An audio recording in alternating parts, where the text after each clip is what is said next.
Hello, everybody. My name is Paula Puckett. I'm an instructional designer at Belmont Abbey College.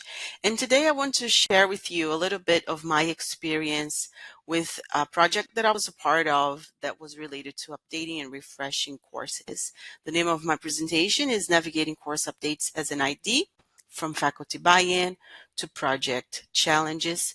Um, I just want to apologize in advance for my voice just because I'm recovering from a cold. So I hope it's not too distracting. Okay.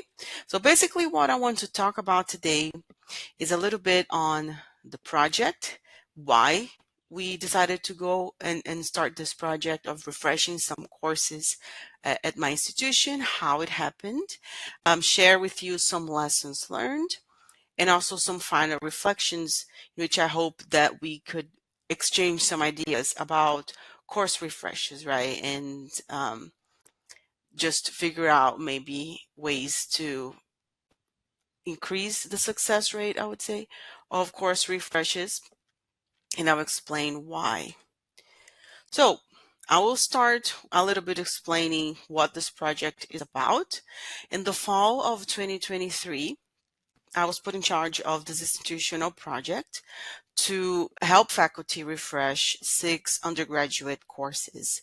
And basically, the reason why is because, in general, when we talk about course refreshes, what tends to happen very often is a course refresh, pretty much meaning there is an existing course that needs just to have their links checked and dates updated, syllabi updated, and then the course is ready for publication, right? So that tends to be the basics, let's say, of a course refresh. However, what we wanted to do at my institution was to really try to improve the learner's experience for these particular courses versus just updating some basic, let's say, elements of the course to prepare it for the following semester. So the courses that were chosen to be updated, I'm reading my notes, that's why I'm looking to the side. So the courses that were chosen to be updated came from a list aimed at dual enrollment courses at my institution, where some courses can receive higher schoolers, and that was the goal, was to improve the courses that were related to dual enrollment. And they included courses in the following departments: math, theology, political sciences, psychology, and economics. And I just wanted to show you by pointing that out that it was spanning across multiple departments, right? So we had multiple courses that were a part of this dual enrollment list, and the ones that ended up getting updated, or that ended up in the on the list to be updated, were courses from these departments. Okay. So how did it happen, right? So how did it start? The project initiated with an informal review that pretty much was a list of multiple courses, not only the 6 that I ended up working with, but a much longer list of courses that went under review. I and my supervisor, both of us, became responsible for reviewing these courses that were under consideration for dual enrollment. And basically, we both reviewed individually all of the courses on the list, and then at the end of the process, we compared our notes to make decisions about which courses would need to be refreshed. The model that we followed was based on quality matters, and we used an adapted internal version, let's say, right? An internal way of looking at these courses. And basically, all of the online courses that we have tend to go through a process of an internal review that is inspired by quality matters. And this project was also similarly following the same style. So for this project specifically, I was put in charge of creating a rubric that was based on our internal rubric, right? So we have an internal rubric for all the courses. I was asked to create an adapted version of that rubric for us to analyze all of the courses on the list. The rubric that I adapted included some of these elements that I have here: multimedia, assessments, engagement, feedback, the syllabus, and the student navigation experience. Okay.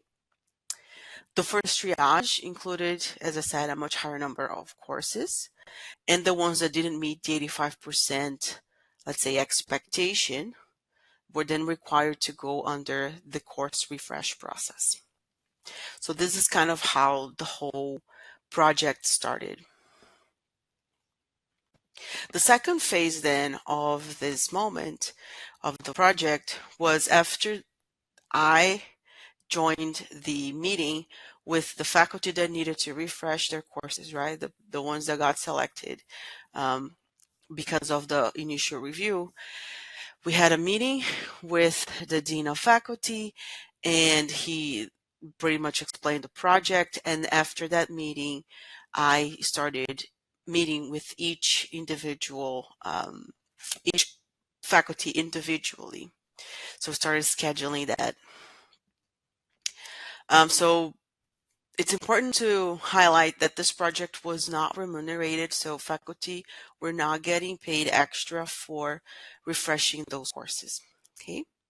The first meetings that I had with faculty were great for me to let them know what were the things that I was going to help them with, how I could offer support, what were the areas about Canvas, particularly projects or ideas for assignments that they wanted to use some sort of tool that I could investigate and see how that could work out for them. So it was really about me demonstrating, letting them know that I was there to support them and how I could do that. As well as how I could remove some of the responsibilities, especially when it came to formatting pages, to fixing captions from their videos, checking on information about campus services, to make sure that their courses had updated information, all of these things. I also made sure to let them know that they were the experts in the field. My sole help and support and responsibility was not related to the content, but how clearly that content was being presented to the students, right? 'Cause that's the whole point, is to improve the student experience, making sure that the content, the assignments, and everything are matching the expectations for the course and for the project. So some of the faculty that had gone through the course development process before with us, even not related to this project, but just that knew us from before, they were totally fine with this experience. Others, once they learned what my role was about, felt more comfortable with my presence, let's say, in helping them build those courses. I had one instance of a faculty who was very resistant at first because that faculty believed I could have been a matter of communication, that I was going to interfere with his course rather than just support the development and the design of the course. So that was my first, let's say, lesson that I learned, is with faculty who had never experienced a process like this of course design and working with an instructional designer. I had to be very careful in communicating exactly what is that I'll be helping them with, why it's necessary to improve certain aspects of the course, but making them, reassuring to them that my role was not to interfere at all with the autonomy of the course, but rather just how the course is being presented, and how instructions are being presented, making sure that students understand what that's about. So really providing that support and letting them know that their role is still the priority in terms of expertise, right? That's not my role. So that was one of my first lessons, is communicating clearly, let's say, the boundaries of my job, and not making them feel like I am interfering with their course at all. But eventually, as I explained to that faculty very carefully, we had a couple of meetings, exactly what I'm doing. I showed examples of projects that I worked with, I worked on before, other courses that I helped build. And then the faculty became much more aware of, oh, this is what you're going to help me with. You're not going to recreate my course for me. You're just going to help me package it in a way that is going to be helpful for students, right? And that faculty actually became very excited and enthusiastic after understanding what the whole process was about, that I ended up working with him on 4 other courses that were completely unrelated to this project. Um, the last phase is then the moment that once we have figured out these are the elements that need to get improved based on the review that I did with my supervisor initially. It was their turn now to start working on their courses, right? So once we had that first meeting, we established potential due dates for different levels of the course to be completed, and we also established a tentative deadline for the total completion of the project for all of them. Okay. That timeline lasted between 4 to 5 months because a lot of those courses had already been taught before. I believe all of them actually had already been taught before, so the material was there. They just needed to improve certain aspects of it. Another thing that I made sure to do during this process was to maintain constant communication every 2 weeks or so, check in on them. I actually talk to the instructor and ask them, how do you prefer to maintain communication? Do you want me to email you every couple of weeks? Do you want me to email you every week? Do you want to just set up meetings via Zoom with me? And then depending on their style, some of them were more hands-off, others were more hands-on, and it really depended on how they wanted to move on with communicating with me. So let's take a look at some of the results of this project. So out of the 6 courses, 4 of them finished around the time that they're supposed to on the deadline, and 2 of them did not meet the deadline. From these 2 courses that did not meet the deadline, one of the faculty did not complete much of the suggestions that I offered. The 4 courses that were completed by 3 different faculty members. And then the overall success rate of this project was then around 6-7%, right? Closer to 70%, because 2 of those courses were not completed on time. And then I wanted to share with you some of my reflections on what might have gone a little bit more, might have complicated the 100% mark that we were trying to achieve with this project by having all of these courses completed by the particular deadline that we had established. So, although they had to begin the project in the summer, faculty who completed the project either were already self-motivated or had very few improvements to make, such as adding more interactivity without disrupting much of the existing course content. For the faculty who finished, they also were very comfortable with being more hands off in certain areas and letting me kind of take charge of organizing modules. For example, they felt comfortable with me fixing the links for them, or fixing the captions for them, or checking a module that they put together and adding some suggestion that they were like, all right, you can go ahead and fix this for me. So these 4 courses that had these particular characteristics, right? Faculty that were comfortable with me being in there and fixing things for them and organizing modules and adding assignments or uploading PDFs, doing things that they would consider busy work, right? They were not content related. They were just organization related, navigation related, right? So instructors that were comfortable with that and didn't have a ton of creative um, content related material to create, those were the courses that got completed. For my challenges, one of the faculty, so I had two faculty members who did not make it to the deadline. One of them was a brand new faculty. Um, so her course was pretty much a new course that she was putting together, and she had a large teaching load.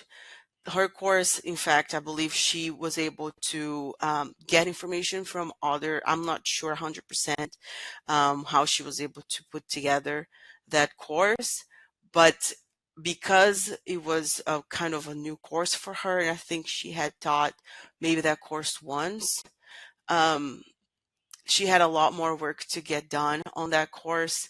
And because of her workload, it did not get done on time, although she did follow a lot of the suggestions that I offered to fix certain aspects of the course. The other faculty that didn't finish, he was very resistant to the QM rubric and did not believe that the course needed a lot of work. That faculty was critical of the needs of how QM, kind of the quality matters rubric. If you're familiar with the quality matters rubric, that faculty was a little bit on the resistant side of, do I need to do all of this? I don't think it's necessary. I think it's repetitive and the students are not going to pay attention. So pretty much was someone that was kind of every every attempt was kind of a roadblock a little bit on the process, which is also a part of trying to talk to the faculty, right? And trying to demonstrate to the faculty how these courses can get done and what are the why we use quality matters, really. So it's a matter of really talking to them and understanding their side, and seeing their point of view, but also trying to show them what are the things that could cause potential issues with students and prevent students from actually understanding the course or understanding the instructions, that could just make it harder for the student to keep succeeding in that course, right? So basically, there was a lot more, let's say, room for conversation with that instructor, trying to understand that instructor side, and also at the same time trying to find a compromise in which both sides will be satisfied with the results, right? So the instructor will be okay with the changes that are being requested, and we are going to find the 85% expectation from those changes. So those were the two challenges that I had. One was a matter of the amount of work that needed to get done in that particular course, and the fact that it was a kind of a new faculty, a person that had just started working at the institution. So the workload was very large. And the other faculty that was more resistant to quality matters, and trying to talk to that faculty and make that more of an amicable conversation and demonstrate my support and also demonstrate the need for certain things to change. Okay. So what are some of my lessons learned from this project? One thing, obviously, faculty buy-in is extremely important for a course to succeed, for the development of a course refresh project to succeed. So having instructors kind of be convinced, right, that their courses need some sort of support is very important. Another thing that I found particularly critical in the success rate was the relationship with me, right? Making sure that faculty felt comfortable with me, that they understood that my role was to help them and help the students, and in no way interfere whatsoever with their expertise or their creativity. I just want to help highlight that in a way that the students um, will be able to learn more effectively, right? So have that relationship, make in a very friendly way a connection with these instructors, which is tied to what I said, making sure that they understand they have full autonomy on how they're going to build their courses, and that my role is not one in which I am judging them, but rather that I am helping, right? I'm there to support them.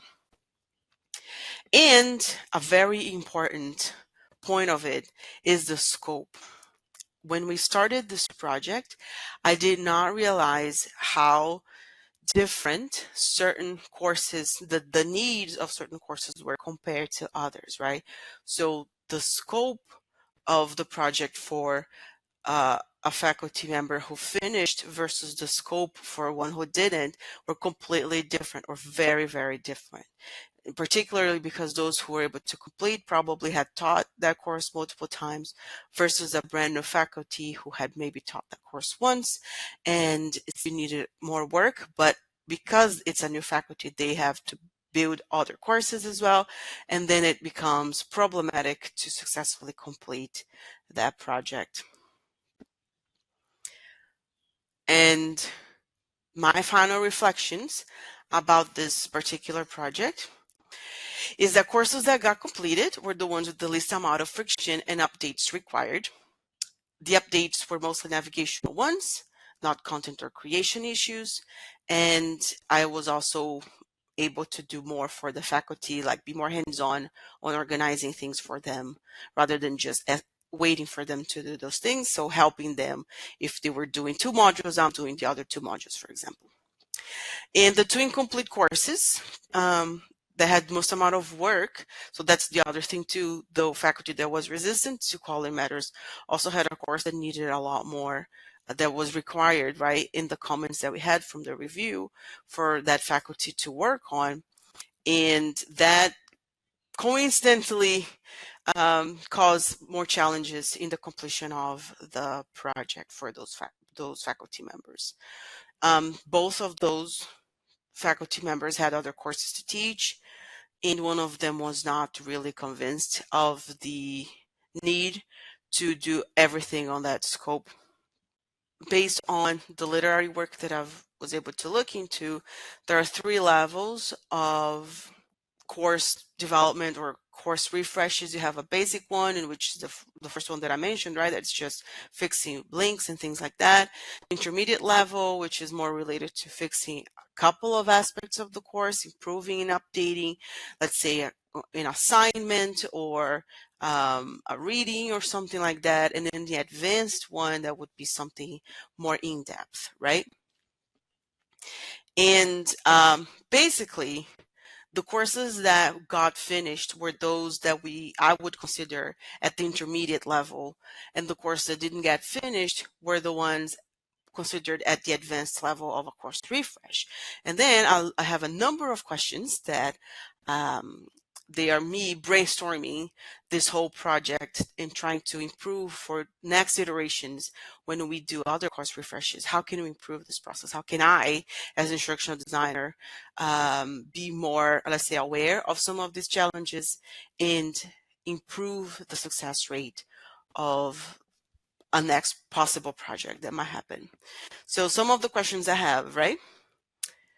For the ones that require advanced refreshes, could the priorities be broken down into intermediate ones, right? For the mature courses that need advanced course refreshes, how else could we approach this successfully? Should we give the faculty more time? Should we offer more training? Should we do both? How to have more faculty input in those refreshes, as well as making the faculty feel less overwhelmed by the process, right? So I have all of these questions about how to get faculty to be a more direct part of it. How do we prioritize certain areas of it? how can we adapt in a way that even faculty that are in need of a lot of advanced level, in-depth transformations or updates in their courses, how can we make sure that they feel that they can do that work and that they can succeed in just doing the updates that are necessary for the course and for the students. And that is it. This is my contact. If you have questions, I'm happy to talk to any of you who are watching this. So please send me a message on LinkedIn or send me an email if you have ideas or if you wrote anything about course refreshes. If you're an expert on that, I would love to hear from you. And I appreciate it very much. Thank you.